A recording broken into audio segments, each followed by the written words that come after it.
আল্লাহ যে বলেছেন লা ইউকাল্লিফুল্লাহু নাফসান ইল্লা উসআহা, আল্লাহ কারোর সাধ্যের বাহিরে কোনো কিছু তারা চাপাইয়া দেয় না।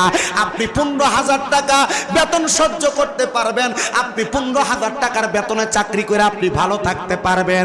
এই জন্য আল্লাহ তাআলা আপনাকে 15,000-এর মালিকই বানাইছে। যেই ব্যক্তি লাখ লাখ টাকা কামাই করে তার কাছে রাখতে পারবে, তাকে আল্লাহ লাখ লাখ টাকার মালিক বানাইছে। এটা নিয়ে কোনো আফসোস করবেন না, কোনো চিন্তা করবেন না, কারণ এই কথাটা আমার নয়, এই কথাটা স্বয়ং আমার আল্লাহর। জবান খুলে উচ্চ কণ্ঠে জোরে জোরে পড়েন সুবহানাল্লাহ। মুসলমান, কেন আমি এই আয়াতে কারিমার উপরে কথা বলতে গেলাম? আসেন তাফসিরে জালালাইন শরীফের মধ্যে আল্লামা জালালউদ্দিন সুয়ুতী রাহমাতুল্লাহ আলাইহি এবং জালালউদ্দিন মুহল্লি রাহমাতুল্লাহ আলাইহি এই আয়াতে কারিমার তাফসীর কত সুন্দর করে করেছেন। হযরতে আব্দুল্লাহ ইবনে আব্বাস রাদিয়াল্লাহু তাআলা আনহু এই আয়াতের তাফসীর করতে গিয়ে নবীজির একটা হাদিস তুলনা করেছেন। ও দুনিয়ার মানুষ, নবী সাল্লাল্লাহু আলাইহি ওয়াসাল্লামের উম্মতেরা দুনিয়ার জমিনের মধ্যে যা কিছু পায়, যদি তার মাঝে কোনো বড় বিপদ আপদ চলে আসে, তখন যেন ওই আল্লাহর বান্দাটা ধৈর্য ধারণ করে। ইয়া রাসূলুল্লাহ, ইয়া হাবিবাল্লাহ, ধৈর্য ধারণ করলে কি লাভ হবে? আমার আল্লাহর পেয়ারা হাবিব মুহাম্মদ সাল্লাল্লাহু আলাইহি ওয়াসাল্লাম নবী ঘোষণা করেছে, যদি ধৈর্য ধারণ করে আল্লাহ তাআলা তার সম্পদ বাড়াইবো, তার বিপদ দূর করব। এবার আপনারা জবান খুলে বলে, আমরা সবাই এমন বিপদ আপদ বালা মুসিবত থেকে আল্লাহর পক্ষ থেকে ক্ষমা প্রার্থনা করে মাফ করানোর দরকার আছে না নাই? আমার মুসলমান ইমানদারের দলেরা, হে আজকে কাটাবিল হাবির পুকুর পার কবরবাসীর স্মরণে মাহে মুহররম সুহাদায়ে কারবালার তৃতীয় বাৎসরিক ওয়াজ ও দোয়ার মাহফিল আগন্তুক আমার বন্ধুরা, আপনারা কেউ জবানটাকে বন্ধ রাখবেন না, আপনারা জবান খুলে মুহাব্বতের আওয়াজে পড়েন, আমার নবী মুহাম্মদ মুস্তাফা আহমদ মুস্তাফা সাল্লাল্লাহু আলাইহি ওয়াসাল্লাম নবী, যেই নবীকে না বানাইলে আল্লাহ আসমান জমিন চন্দ্র সূর্য গ্রহ নক্ষত্র কোনো কিছু বানাইতেন না, ওই নবীর উপর দুরূদ শরীফ আদায় করলে লাভ আছে না নাই?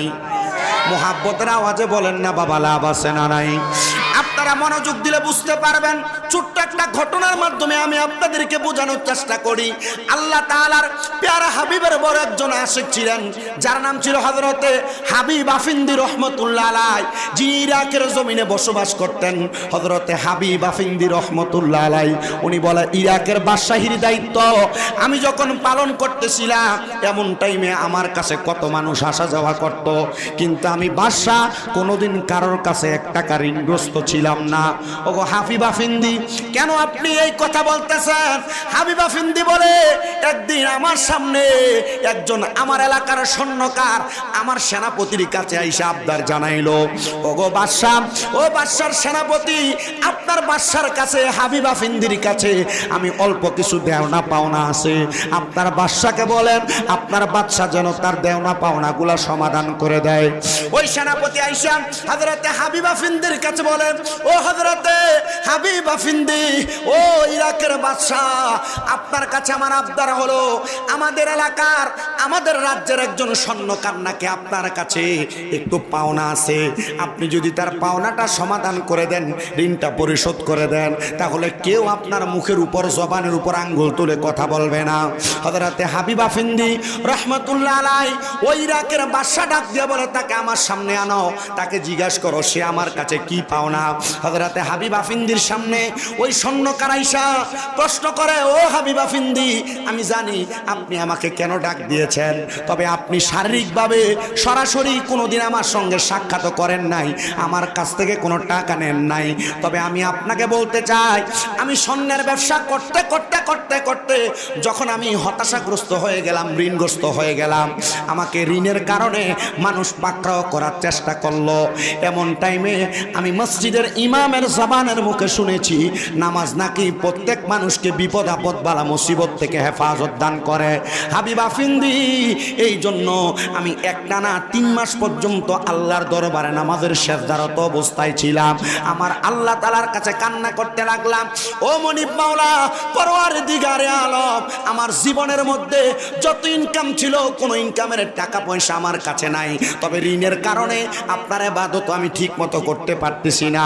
আল্লাহ আপনি আমার রহম করেন, দয়া করেন। আমি জানতে চাই কাটাবিলের জান্নাতের বাগান মাহফিলের বাবারা, আমার আল্লাহর কাছে বান্দা যদি চোখের পানি ফালাইয়া ক্ষমা প্রার্থনা করে, আল্লাহর কাছে দয়া কামনা করে, আমার আল্লাহ বান্দাকে দয়া করতে পারে কি পারে না? হযরতে হাবিবা ফিন্দি ডাক দিয়ে বলেন, এ আমার পাওনাদার স্বর্ণকার দোকানদার, তাহলে তুমি কেন আমার কাছে বললা তুমি পাওনা? স্বর্ণকার বলে, এই জন্য বললাম, আমি 3 মাস কান্না করার পরে 3 মাসের শেষের দিন আমি নামাজের সিজদারত অবস্থায় ছিলাম। এমন টাইমে আল্লাহর পেয়ারা হাবিব মুহাম্মদ মুস্তাফা আহমদ মুস্তাফা সাল্লাল্লাহু আলাইহি ওয়াসাল্লাম নবীজি আমার ঘুমের ঘরে হাজির হইয়া আমারে ডাক দিয়ে বলতেছে, হে ব্যবসায়ী ব্যক্তি, 3 মাস নামাজ আদায় করে আমার আল্লাহকে এত খুশি করেছো। আমি মুহাম্মদ সাল্লাল্লাহু আলাইহি ওয়াসাল্লামের একজন প্রেমিক আছে হাবিবা ফিন্দি, যিনি ইরাকের জমিনে বাদশাহী পালন করে, তার কাছে যে বলবা আমি রাসূল বলেছি আমার গোলাম হাবিবা ফিন্দি যেন তোমার ঋণটা পরিশোধ করে দেয়। এই কথা বলতে দেরি হযরতে হাবিবা ফিন্দি স্বর্ণের একটা পুটলি হাতের মধ্যে নিয়ে ওই পাওনাদারকে পরিশোধ করে দিলেন। পাওনাদার বললেন, এটা দ্বারা আমার ঋণ পরিশোধ হবে না। বলে, তাহলে তুমি বলো ঘুমের ঘরে স্বপ্নে আমার রাসূল তোমাকে কি বলেছে? সে বলে, রাসূল বলেছে হাবিবা ফিন্দি নামক রাসূলের গোলাম সে যেন আমার ঋণটা পরিশোধ করে দেয়। উনি ওনার হাত দ্বারা খাবলা দিয়ে আরেকটা স্বর্ণের পুটলি হাতের মধ্যে নিয়ে তারে দান করে দিছে। বললেন, আমার এটা দ্বারা ঋণ পরিশোধ হবে না। উনি বললেন, আবার আমি বললাম হাবিবা ফিন্দি আমি নবীর কলিজার টুকরা গোলাম, তার কাছে যা বলবা সে যেন তোমার ঋণ পরিশোধ করে দেয়। হাবিবা ফিন্দি তার হাতের মধ্যে এমন ভাবে 10 বার 10টা স্বর্ণের পুটলি দিয়েছে। এবার জিজ্ঞাসা করে সেনাপতি, হে স্বর্ণকার, তোমার কি ঋণ পরিশোধ করার মতো টাকা, ঋণ পরিশোধ করার মতো দেরহামের মালিক তুমি হও নাই? হাবিবা ফিন্দির সামনে ওই স্বর্ণকার বলতেছে, আল্লাহর কসম, এই সম্পদ দ্বারা আমি আমার ঋণকে 3 বার পরিশোধ করতে পারবো। তাহলে তুমি কেন যাও না? কেন তুমি বারবার তার কাছে সম্পদ চাইতেছো? বলে, না না, আমি আর চাইবো না। এই কথা বলে স্বর্ণকার যখন চলে গেলেন, সেনাপতি হযরতে হাবিবা ফিন্দি আশিকে রাসূলকে প্রশ্ন করে, আপনি তো তাকে আপনার সম্পদের 10 ভাগের 1 ভাগ দিয়ে দিয়েছেন, কিন্তু এখন কেন আপনি আর তাকে দিচ্ছেন না? হাবিবা ফিন্দি বলে, আল্লাহর কসম, সে আমাকে যে শব্দ ব্যবহার করেছে, সে বলেছে আল্লাহর হাবিব আমাকে তার গোলাম দাবি করেছে। নবীর গোলাম যদি আমি হয়ে থাকি, সে যদি আমার পুরা বাদশাহী চাইতো, আমি আমার পুরা বাদশাহী তারে দান করে দিতাম। আল্লাহর কসম, আমার কাছে কোনো দ্বিধাদ্বন্দ্ব থাকতো না। আমি জানতে চাই, ও কাটাবিলের মানুষ, আল্লাহর হাবিব সাল্লাল্লাহু আলাইহি সাল্লামকে ভালোবেসে একজন বাদশা যদি তার পুরা সম্পদ বিলীন করে দিতে চায়, আমরা সবাই আমাদের জবান দ্বারা যদি জুড়ে জুড়ে রাসূলের প্রতি দুরূদ শরীফ আদায় করে আমাদের জবান যদি শেষ হয়ে যায়, আপনারা বলেন আমাদের অন্তরে কোনো দ্বিধাদ্বন্দ্ব থাকবে না? আমরা সবাই জোরে জোরে নবীজির উপরে দুরূদ শরীফ আদায় করার দরকার আছে না নাই? হাবিবা ফিন্দি আবার ওই ব্যবসায়ীকে ডাক দিলেন, হে ব্যবসায়ী, নবীজি তোমাকে আর কি বলেছে? উনি বললেন, নবীজি আমাকে একটা খবর দিয়েছে, আমি জানো তুমি হাবিবা ফিন্দির কাছে একবার নবীজির খবরটা পৌঁছে দেই।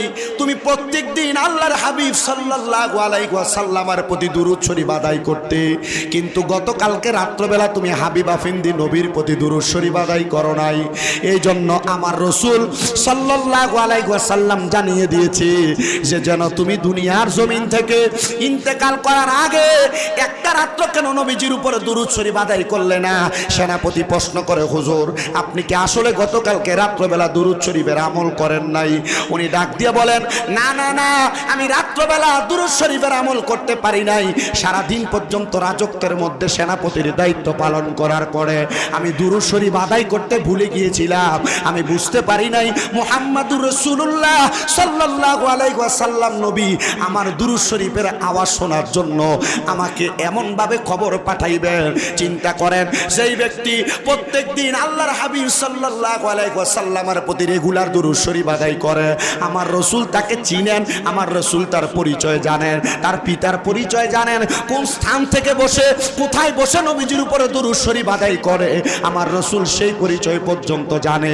এজন্য আমার কাটাবিল হাবির পুকুর পার কবরবাসীর স্মরণে তৃতীয় বাৎসরিক ওয়াজ ও দোয়ার মাহফিলে যেই বাবাজিরা আছেন, আপনারা মুহাব্বতে জবানটাকে কেউ বন্ধ রাখবেন না, উচ্চ কণ্ঠে জোরে জোরে আমার নবীজির উপরে দুরূদ শরীফ আদায় করেন। আল্লাহুম্মা সাল্লি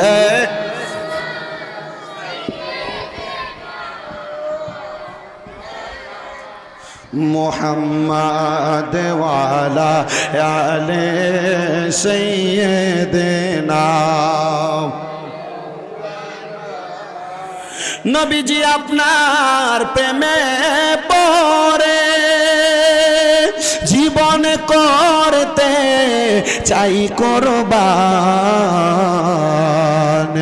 দেখা দেন গো দয়াল নবীজি, দেখতে আপনাই মনে চায়। আল্লাহুম্মা সাল্লি মাওলানা মুহাম্মদ ওয়ালা আলে সাইয়্যিদিনা। আমাকে কবরস্থান কমিটির সেক্রেটারি মহোদয় উনি বলেছেন, হুজুর আপনার আলোচনার ধারাবাহিকতার মাঝখানে শুরু থেকে আপনি একটু শিরিকের ব্যাপারে কথা বলবেন। বর্তমান সমাজে শিরিকের ব্যাপারে কথা বলার জন্য যদি চেষ্টা করা হয়, আগে সর্বপ্রথম মানুষের শিক্ষার দিক বিবেচনা করা লাগবে। কারণ বর্তমান জামানার মধ্যে যে মানুষগুলা শিরিকের সাথে সম্পৃক্ত, এই মানুষগুলা শিক্ষিত মানুষ না, 100% মূর্খ। কারণ তারা শিরিকের ব্যাপারে কোনো ধারণাই রাখে না। বলে হুজুর কেন? আগে শুনেন, শিরিক শব্দটার বাংলা অর্থটা আল্লাহ তাআলার কোরআনুল কারীম এবং রাসূলে পাক সাল্লাল্লাহু আলাইহি ওয়াসাল্লামার হাদিসে মুবারাকাকে জাস্টিফাই করে মুহাদ্দিসিনে কেরাম মুহাক্কিক আলেমগণ শিরিকের একটা অনুবাদ করতেছেন। শিরিক শব্দের এক নাম্বার বাংলা অর্থ হলো অংশীদার করা, আর একটা অর্থ হলো শিরিক শব্দের অর্থ সাদৃশ্যপূর্ণ মনে করা, শিরিক শব্দের অর্থ আল্লাহর সঙ্গে অংশীদার করা। এবার আসেন শিরিক শব্দটার পারিভাষিক সংজ্ঞার দিকে যাই। শিরিক শব্দের পারিভাষিক সংজ্ঞা, শিরিক কাহাকে বলে? শিরিক বলা হয় ওইটাকে মহান আল্লাহ তাআলার জাত এবং সিফতের সঙ্গে দুনিয়ার কোন খালেক মানে মাখলুকাতের সাথে কেউ যদি কোনো উদাহরণ স্বরূপ তুলনার সাথে তুলনা করে, তাহলে এটা হবে শিরিক। এবার আমার আল্লাহ তাআলার সাথে আপনি কিভাবে শিরিক করতেছেন শুনবেন। আল্লাহ ছাড়া দুনিয়ার মুসলমান জাতিকে কেউ কোনো কিছু দিতে পারে না, তবে হ্যাঁ আমার আল্লাহ তাআলা আমাদেরকে দেয়। আল্লাহ তাআলা আমাদের সৃষ্টিকর্তা, আল্লাহ ছাড়া আমাদের কোনো সৃষ্টিকর্তা নাই। আল্লাহ ছাড়া কাউকে কোনোভাবে কোনোদিন সেজদাও করা যাবে না, আল্লাহ ছাড়া কারোর কাছে মাথা অবনত করা যাবে না। এটা যদি করা হয় তাহলে শিরিক হয়ে যায়। এই জন্য মুসলমান আপনাদের সবার কাছে আবদার, আপনারা এমন শিরিক থেকে বেঁচে থাকার চেষ্টা করবেন। বলে হুজুর শিরিকের কয়েকটা সাধারণ উদাহরণ আমি আপনাদেরকে দিয়ে দেই। আমাদের সমাজে অনেকেই আমরা যারা সুন্নি মুসলমান দাবি করি, আমরা আল্লাহর ওলিদেরকে তাজিম করি, কদম বুসি করি, কদমে চুম্বন করি, আল্লাহর ওলিদের মাজার শরীফের মধ্যে চুম্বন করে থাকি। কিন্তু অনেকে আবেগের বশত কপালটারে যায় ওই জায়গায় ঠেকাইয়া দেয়। না রে মুসলমান না, আমার আল্লাহ তাআলার সঙ্গে শিরিক হয়ে যায় এমন কোনো কর্ম আমরা করব না। তবে হ্যাঁ আল্লাহ তাআলার পেয়ারা হাবিব আমাদেরকে যেমন ভাবে শিক্ষা দিয়েছেন, আল্লাহর প্রকৃত আউলিয়া কেরামকে সম্মান করা, তাজিম করা, সুযোগ পাইলে সময় পাইলে তাদেরকে কদম বুসি করা, কদমে চুম্বন করা, এগুলার দিকে আমরা লক্ষ্য রেখে তরিকতের পথ এবং মত অনুযায়ী চলাফেরা করব।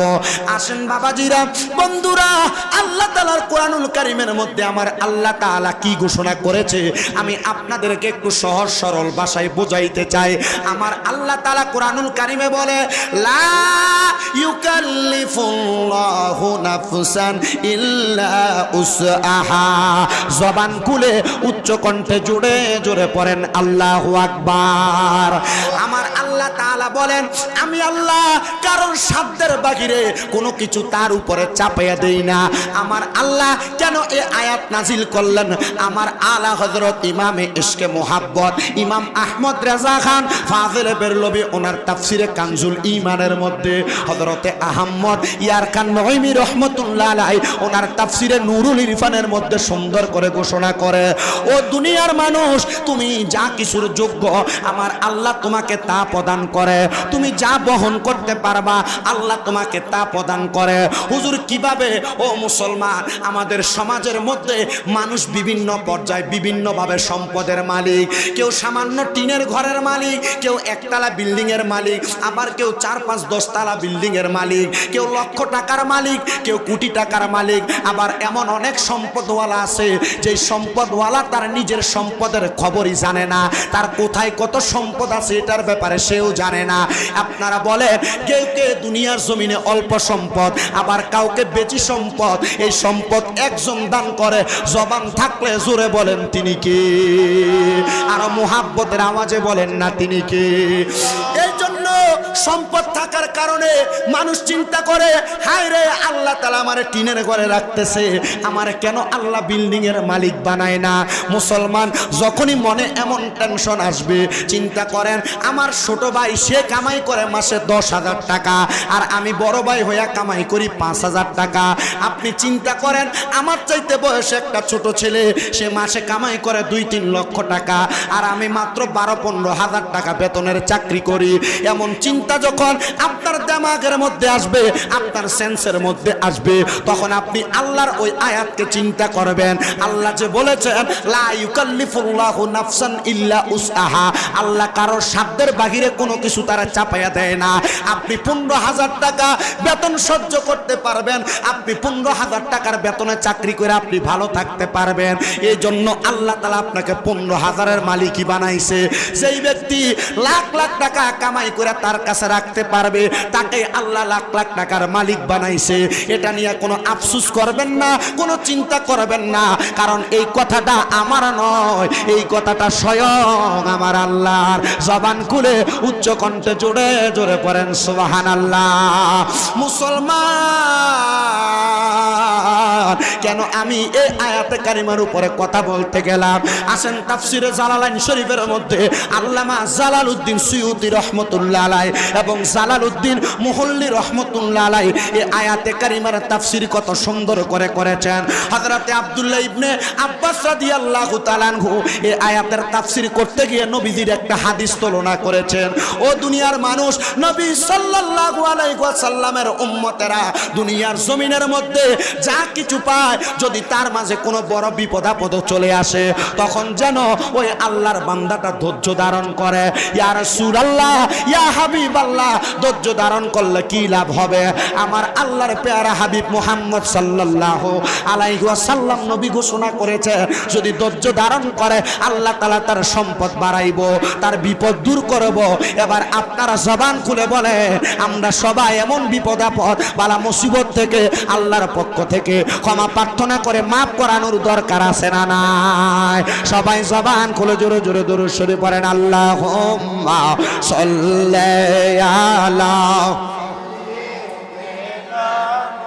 মুহাম্মাদ নাবিয়ানা শাফি না মাওলানা মুহাম্মাদ আল্লাহুম্মা সাল্লি আলা দেনা মুহাম্মাদ নাবি না শাফি না মাওলানা।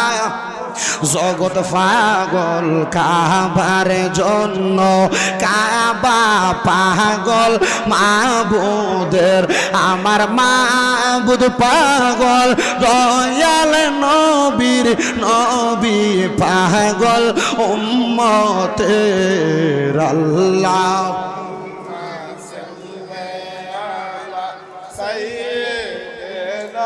মুহাম্মদ নাবি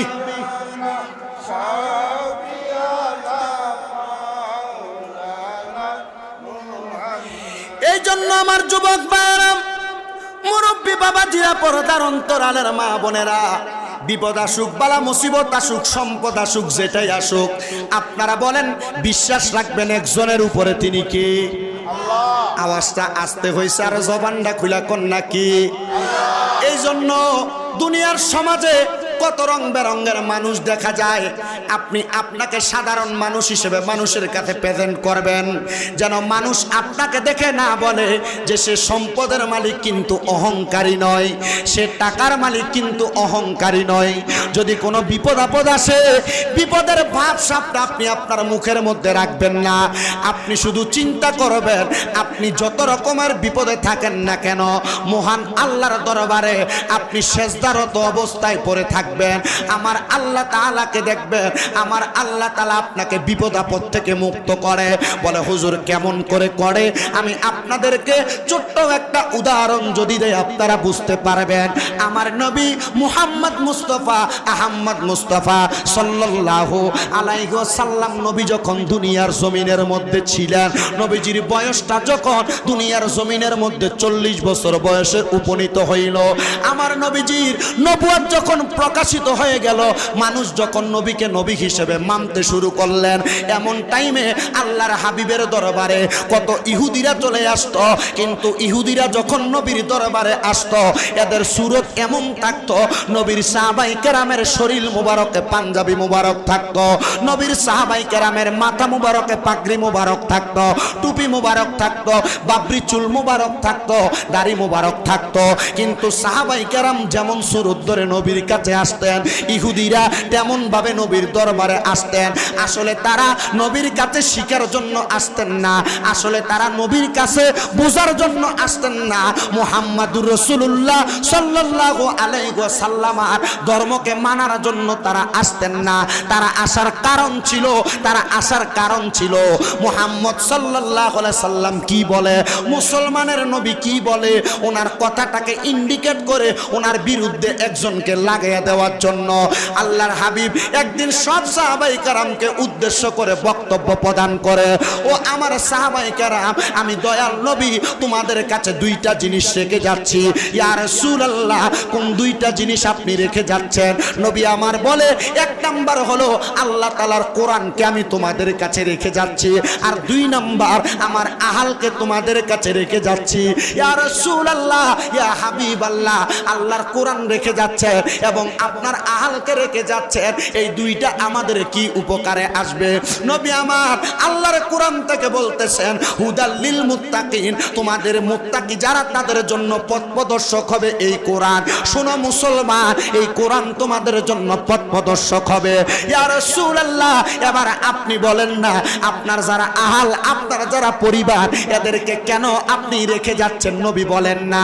নবী আমার বলে, দুনিয়ার জমিনের মধ্যে একটা নদীর সামনে যখন কোনো মানুষ হাজির হয়ে যায়, নদীটা পারাপার করার জন্য যদি সে তার শরীরকে ভিজা না বানাইতে চায়, তাহলে ওই মানুষটা নদী পারাপারের একটা মাধ্যম ব্যবহার করে, নৌকা। নদী পারাপারের একটা মাধ্যম ব্যবহার করে একটা স্টিমার অথবা ট্রলার। আল্লাহর হাবিব ঘোষণা করে, ওই মানুষটা যেমন ভাবে নদী পারাপারের জন্য একটা নৌকা ব্যবহার করে, আমার আহাল যারা, আমার পরিবার যারা, তারা হইল তোমাদের ফুলসেরাত পার হওয়ার তরি, ফুলসেরাত পার হওয়ার নৌকা। ইয়া রাসূলুল্লাহ, এখনো পর্যন্ত বুঝলাম না। এই হাদিসের ব্যাখ্যা দেখলাম, আল্লাহর হাবিব সাল্লাল্লাহু আলাইহি সাল্লাম বলেছে, নবীর যারা পরিবার, নবীর যারা আওলাদ, নবীর যারা বংশধর, এদেরকে যারা ভালোবাসবে, এদেরকে যারা মোহাব্বত করবে, এদের ভালোবাসা মোহাব্বত অন্তরে থাকার কারণে আল্লাহ তাআলা আপনাকে আমাকে জান্নাতের মধ্যে পৌঁছায়া দিবে। কবর থেকে জান্নাত পর্যন্ত মধ্যখানে যত জায়গা, ওই জায়গাগুলো আল্লাহ তাআলা আমাদের জন্য সহজ করে দিবে। হুজুর, আল্লাহ যে সহজ করে দিবে, আমি তো ওই সহজ রাস্তাটা পাইতেছি না। নবী বলতেছেন, ওই সহজ রাস্তাটা পাওয়ার জন্য তোমরা, আমার আহালরা, আমার পরিবারটা যেই পথে চলেছে, তোমরা সেই পথে চলাফেরা করার চেষ্টা করো। হুজুর, কেমনে চেষ্টা করব? আপনার আহাল কেমনে চলাফেরা করেছে? বলে, যদি আমার আহালের চলাফেরার দিকে তোমরা লক্ষ্য করতে চাও, এক নাম্বার, আমি নবীজির কলিজার টুকরা সাহাবী, ইসলামের চতুর্থ খলিফা হযরতে আলী ইবনে আবি তালিবের দিকে তোমরা তাকাও। নবীজি কেন হযরতে আলী ইবনে আবি তালিব, আমি নবীকে যখন ভালোবেসেছে তার মাঝে কোনো স্বার্থ ছিল না। আলী ইবনে আবি তালিব আমি নবীকে মোহাব্বত করেছি ইসলামের জন্য। আলী রাদিয়াল্লাহু তাআলা আনহু আমি নবীকে ভালোবাসছে দুনিয়ার জন্য না। হযরত আলী আমি নবীকে ভালোবাসছে দুনিয়ার জমিনে এমন ভাবে হযরত আলী নামাজে দাঁড়াইতেন, হযরত আলীর পা মুবারকের মধ্যে তীর ঢুইকা যাইতো, হযরত আলী টের পাইতেন না, উপশব্দ করতেন না। আলীকে প্রশ্ন করা হয়, ও হযরতে মওলা আলী, আপনি কেন নামাজের মধ্যে একবার উপশব্দ করলেন না? উনি বলেন, আল্লাহর হাবিব তো আমার আদেশ করেছে এমন ভাবে নামাজ পড়বা যেন তুমি তোমার মাওলার সঙ্গে কথা বলতেছ। নবীজি গো, আমি তো আমার মাওলার সঙ্গে কথা বলতে পারি না, আমার মাওলা তো আমার সঙ্গে কথা বলে না। বলে তাইলে শোনো, এমন ভাবে আদায় করো নামাজটা যেন তোমার মাওলা তোমার দেখতেছে। এ জগৎবাসী, আমি আলী যদি একবার উপশব্দ করি আর আমার মাওলা যদি আমাদের নামাজের বিঘ্নতা দেখে, না না না, মানতে পারি না, মানতে পারি না। আমার নামাজের মধ্যে খুশু এবং খুশু আছে, একাগ্রতা আছে। আল্লাহর কসম, আমি নামাজ আদায় করার সময় চিন্তা করি আমি এমন ভাবে নামাজ পড়ব দুনিয়ার জমিন থেকে শাহাদাত বরণ করার পর, ইন্তেকাল করার পরে যখন আমি রওজায়ে আতহারে রাসূলুল্লাহ সাল্লাল্লাহু আলাইহি ওয়াসাল্লামের সাথে মুলাকাত হবে, আমি আমার নবীকে বলতে পারবো, ইয়া রাসূলুল্লাহ, ইয়া হাবিবাল্লাহ, নবী গো, আপনার কথা মোতাবেক আমি নামাজের মধ্যে দাঁড়িয়েছিলাম, একটাবার উপশব্দ করি নাই। মওলা আলী আমাদেরকে এমন ভাবে শিক্ষা দিয়েছেন। নবী আমার বলে, তোমরা যদি আমি নবী সাল্লাল্লাহু আলাইহি সাল্লামের কলিজার টুকরা কন্যা হযরতে খাতুনে জান্নাতের দিকে তাকাও, তোমরা শিখতে পারবা কেমনে জান্নাতের রাস্তা তৈরি করা হয়। খাতুনে জান্নাত ফাতেমা তুজহরাকে প্রশ্ন করেন, ওগো মা ফাতেমা, আপনি বলেন না আমরা কেমনে জান্নাতের রাস্তা পাবো? উনি বলেন, ইসলামের জন্য নবীর আদর্শ মানতে যায়া আমি ফাতেমা একটানা 11 দিন পর্যন্ত খাবার না খেয়েছিলাম, একটানা 7 দিন পর্যন্ত মুখের মধ্যে পানি না দিয়েছিলাম, একটানা 5 দিন পর্যন্ত আমার বাবার দিকে তাকায়া আমার পেটের মধ্যে পাথর বেঁধে রেখেছি। আমি খাতুনে জান্নাত চিন্তা করেছি আমার আব্বাজান যদি কষ্ট পায় আমার আল্লাহ কষ্ট পেয়ে যাবে।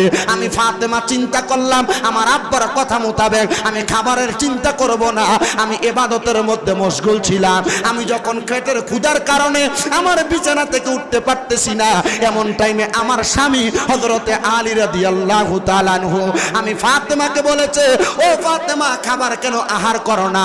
ফাতেমা খাবার আহার করেন নাই, পেটে পাথর বাইন্দা আল্লাহর হাবিবের কষ্ট অনুভব করেছে। এবার আপনারা বলেন, যারা আমাদের জন্য আমাদেরকে শিক্ষা দেওয়ার জন্য এত কষ্ট করেছে, আমরা সবাই তাদেরকে ভালোবাসার দরকার আছে না না?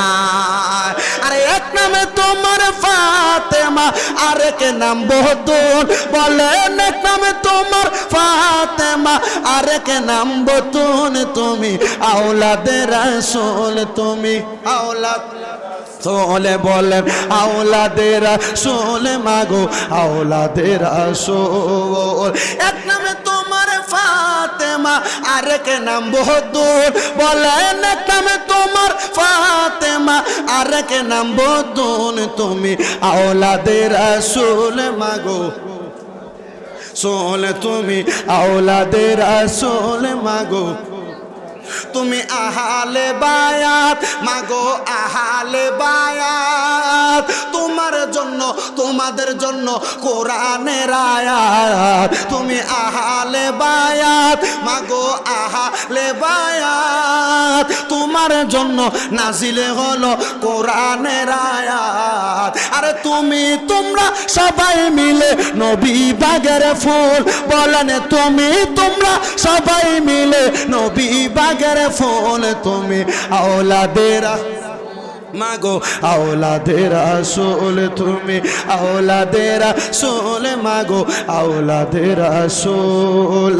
এক নামে তোমার ফাতেমা, আরেক নাম বতুন, বলেন এক নামে তোমার ফাতেমা, আরেক নাম বতুন, তুমি আওলাদে রাসূল, মাগো আওলাদে রাসূল, তুমি আওলাদে রাসূল, মাগো আওলাদে রাসূল। আল্লাহুম্মা সাল্লি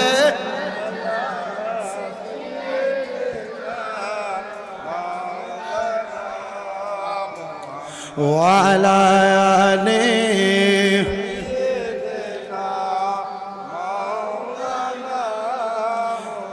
আপনারা যে আমার নবীজির উপর দুরূদ শরীফ আদায় করতেছেন, আপনাদের কি কষ্ট হচ্ছে? কাটাবিল এলাকার রাস্তার আশেপাশের মানুষ চিন্তা করতেছে, আরে বৃষ্টি হইতেছে, মানুষ মনে হয় নাই। আপনাদের এখানে এই প্যান্ডেলটা পুরা মানুষ আছেন, এরা জানে না।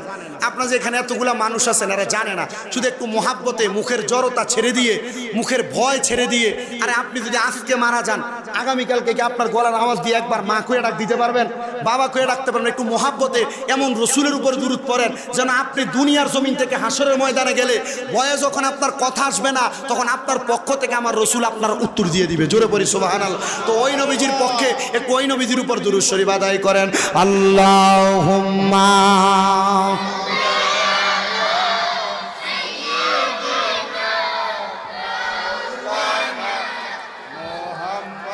ওয়া আলা আলি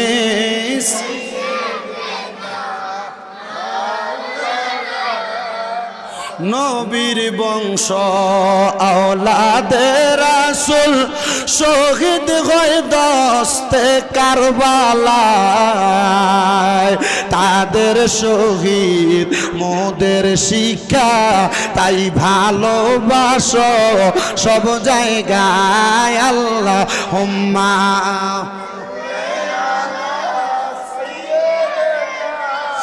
মাওলানা মুহাম্মদ ওয়া আলা আলি সাইয়্যিদিনা।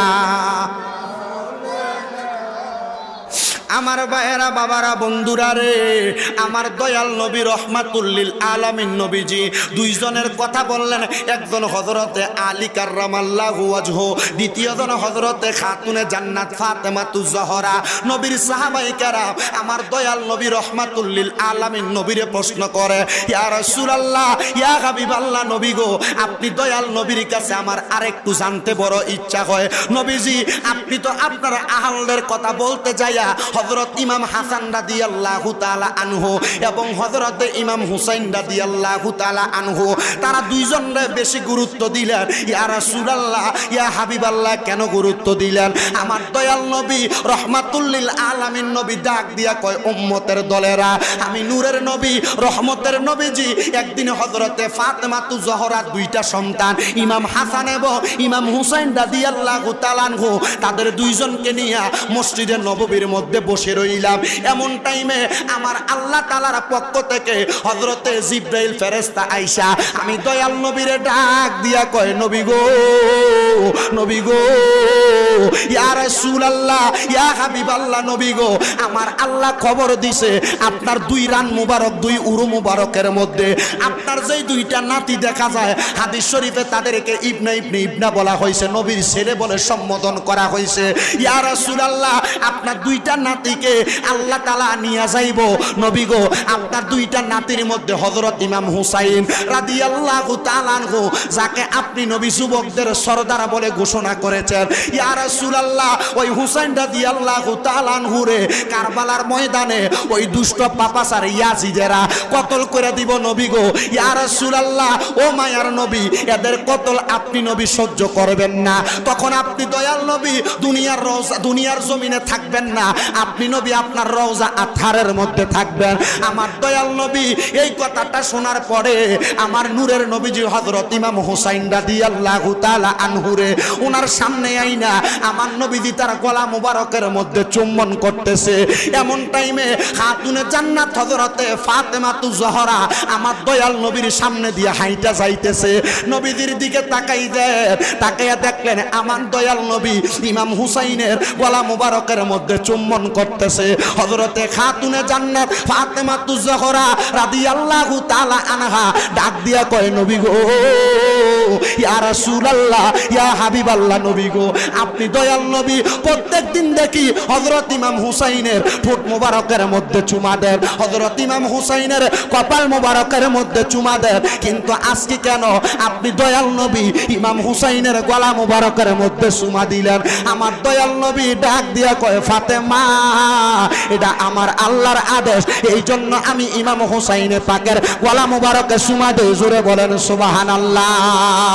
খাতুনে জান্নাত ফাতেমাতু জাহরা রাদিয়াল্লাহু তাআলা আনহা মসজিদে নববীর বাহিরে দাঁড়ানো খাতুনে জান্নাত ফাতেমাতুজ জাহরা আমার দয়াল নবীকে প্রশ্ন করে, ইয়া রাসূলুল্লাহ, ইয়া হাবিবাল্লাহ নবীজি, ও দয়াল নবী, মায়ার নবী, প্রত্যেক দিন আপনি হযরত ইমাম হুসাইনে পাকের কপাল মোবারকের মধ্যে চুম্বন করেন, নবীজি আজকে কেন আপনি হুসাইনে পাকের গলা মোবারকের মধ্যে চুম্বন করেন? আমার দয়াল নবী রহমাতুল লিল আলামিন নবী ঘোষণা করলেন, খাতুনে জান্নাত ফাতেমা শোনো রে, আমার হুসাইনে পাক রাদিয়াল্লাহু তাআলা আনহুর এই গলা মুবারকের মধ্যে দস্তে কারবালার মধ্যে ওনার গলা মুবারকের মধ্যে তরবারি চালানো হবে। আমি দয়াল নবী আদর করে মুহাব্বত করে হযরত হুসাইনে পাকের গলা মুবারক এই জন্য চুম্বন করি। ওই জায়গায় মালিক ইবনে মারওয়ান নামক আল্লাহর হাবিবের একজন আশিক উপস্থিত ছিলেন। উনি কুদরতি কদমের মধ্যে আদায় করবে। ওই কুদরতি কদমে সাজদা দেওয়ার পর হুসাইনে পাক রাদিয়াল্লাহু তাআলা আনহু ততক্ষণ ওনার মাথা মুবারক উঠাইবেন না যতক্ষণ পর্যন্ত আমার আল্লাহ তাআলা হুসাইনে পাকের কলিজার টুকরা নানা ওনার মুহাম্মদুর রাসূলুল্লাহ সাল্লাল্লাহু আলাইহি ওয়াসাল্লাম নবীজির উম্মতদেরকে জাহান্নাম থেকে জান্নাত পর্যন্ত নিয়ে যাও।